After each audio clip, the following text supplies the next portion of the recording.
Hi everyone, my name is Miranda. Tell me, what was the coolest thing your parents ever bought you? Maybe a bike or a PlayStation? My parents didn't overthink it and bought me a whole school once. How is that possible? Have some patience, I'll tell you all about it. Subscribe to the channel and listen to my story. You might be wondering what kind of parents I have. Well, the answer is absolutely ordinary ones. My father owns a bank and my mom is a stock trader. They are wealthy people and could always afford anything they wanted.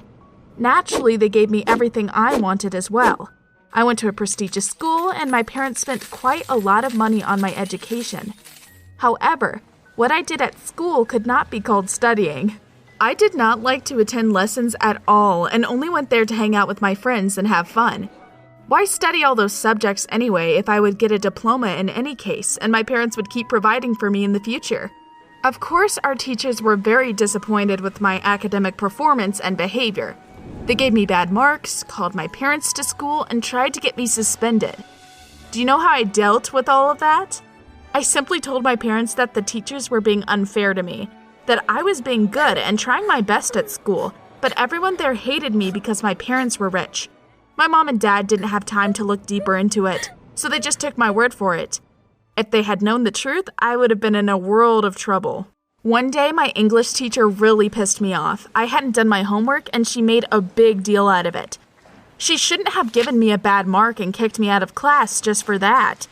Even if I had been rude to her, I decided to take revenge on her. To do that, I took spray paint cans from an office at school and drew a caricature of her right on the wall in the hallway. It turned out looking a lot like her. I was very pleased with myself and waited for my friends to laugh at her with me. However, all of a sudden I heard footsteps behind me and turned around. It was Lisa, the best student and most passionate activist in our school. She was extremely boring, so neither I nor my friends talked to her. Lisa stood there and looked at my work, clearly upset. "Miranda, you're damaging school property. This is simply unacceptable," she said angrily. I told the goody-goody to mind her own business, but she refused to leave and started telling me off. What a snitch! I wanted to run away, not to be caught red-handed again. But other students came after hearing us arguing and started discussing what had happened. Before I knew it, a crowd had gathered around me. Many people disapproved of what I had done, and I felt uneasy. Finally, the English teacher herself appeared. She saw the drawing on the wall and asked who the author was. The goody two-shoes Lisa said angrily, "Well, Miranda, now you have to answer for what you've done." I was furious with her at that moment. The teacher immediately took me to the principal, who said that he was tired of putting up with my antics and that I was being expelled from the school. I've got to admit, I hadn't expected that. The first thought that came to my mind was, how was I supposed to tell my mom and dad about it? Eventually, I mustered up my courage and in the evening told my parents that the principal had found an excuse to kick me out. One of the students had drawn a picture of the teacher on the wall, and she had blamed it all on me. After that, I pretended to break down crying and said I didn't want to go to that awful school anymore. Naturally, my parents believed me. They comforted me and told me that they would find a better school for me. After a couple of weeks, they did. It was a beautiful and fair school with walls and shades of pink.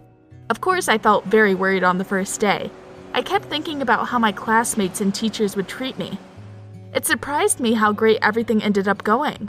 All of the teachers at my new school were smiling warmly at me and asking if I needed anything, and all of the students wanted to get to know me. I became the center of attention at once. The guys said I was really cool, and the girls suggested we hang out together.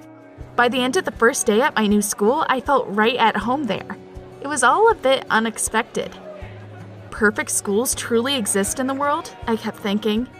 However, when I came home in the evening, my parents explained to me why everyone was treating me like that. At dinner, my mom asked me how my first day had gone. I told her the school was very cool and I really liked it there. Then my dad smiled and said, "We were right to buy it after all then." What? I didn't know what he was talking about. That's when my parents told me that after I'd been kicked out of the previous school, they decided to find one where I would not get bullied anymore. They'd found that cute pink school and bought it from its previous owners. Of course, such a gift had cost them quite some money, but they decided they would spare no expense for their daughter to feel comfortable while getting her education.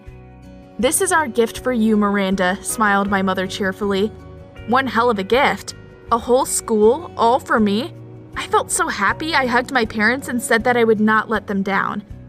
The next day, I went to school in a completely different mood. I'd realized that my parents were paying for everything there, so I could do whatever I wanted. Of course, I forgot all about studying again and began to spend time doing whatever I wanted. My friends helped me shoot videos for my new TikTok channel called Me and My Own School. All of the videos there were about my life at the school I basically owned and me feeling like a queen. I immediately got a lot of followers who praised me in the comments, but there were some who wrote that it would all end badly. I simply paid them no mind. All of the teachers gave me only excellent marks, even when I wasn't ready for the lesson at all. I quickly realized that and stopped doing homework at all. I became so popular at the new school that even the principal himself sometimes kindly offered to give me a ride home in his own car. Long story short, I grew bolder each day at school. I got away with all of my bullying and no one said a word against me. My mom and dad were very happy because I was in a great mood, brought home good grades, and they weren't called to school. After a few months, I even got bored with such life. I got everything I wanted and it was starting to get old. Then one day, a new girl was transferred to our school, and it wasn't just some girl, but that perfect student Lisa, the reason I'd been kicked out of my previous school. It turned out her family had moved. Wait until they found out whose school their daughter was going to. Of course, I immediately decided to take revenge on that snitch for what she had done to me. I could have, of course, simply asked my mom and dad not to accept her in the school, but that was far too easy. I had devious plans for her. On our first day of school, I asked my friends to ignore Lisa and refused to talk to her. The girls, of course, were surprised by my request, but I insisted they do as I said and told all of the other students to do the same. A bit later, I came up to our math teacher and asked her to give the new girl bad marks, no matter how well she had prepared for the lesson. Miss White said it wasn't fair, but I said her monthly bonus was at stake. Long story short, I was going to make Lisa's life miserable. She shouldn't have told me off in front of everyone when I had drawn that picture on the school wall. Now she would regret messing with me.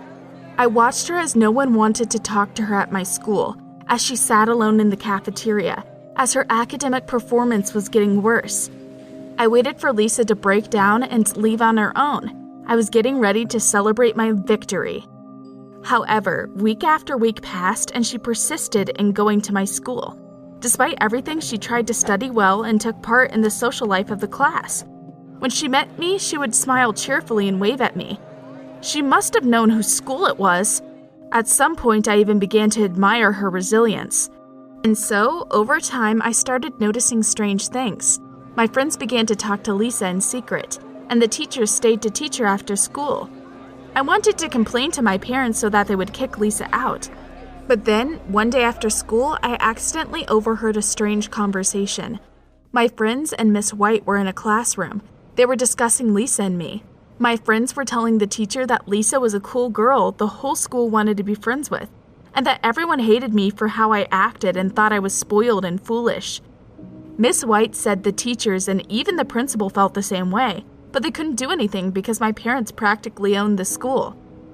I stood outside the door and couldn't believe my ears. It felt very unpleasant. So they were all smiling at me but secretly despised me?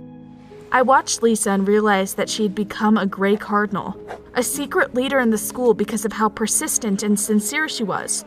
Everyone was polite to me but didn't seem to respect me at all. Only then did I see it and realize I was doing something wrong. For the first time, I walked home alone and lost in thought. What should I do next?